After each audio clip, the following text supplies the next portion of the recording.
Oh man, it was a very skinny policy. Yeah, and complaint was met with amazement. I was pretty surprised by complaining. There was a lot of that too. So I had a fair amount of turnover in my ranks. I hear you. So then move on to buying and selling cars. Bought my first car when I was 13 and couldn't drive it, but my brother knew how to fix them, so I'd front the money and he'd help me with the work and we'd split it. And then by 16, we're going to auto auctions, buying several cars at a time, and did that. I don't know how many cars I've owned. And 18, I got my real estate license.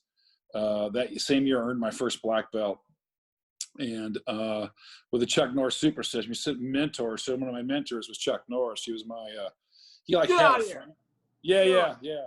He was awesome. And I'm not like super tight with him, but he would come down every a couple times a year, and it was like a franchise where my instructor had his agreement. So he would come down and sit on black belt tests, and you would just listen for pearls of wisdom. And he had something called Code of Ethics, which I appreciate the older I get, but he would do things like, be as enthusiastic about the success of others as you are about your own.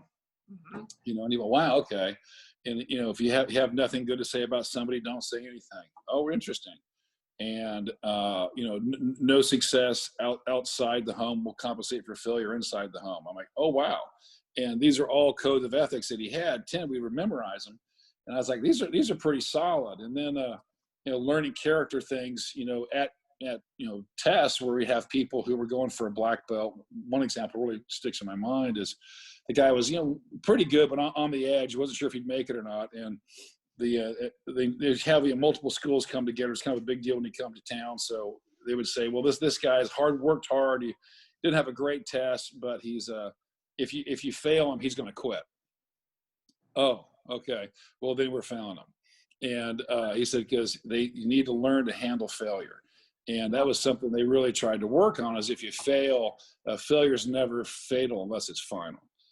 So don't quit. And that was the kind of things that growing up and learning respect and yes sir, no sir, and bowing and all that was good.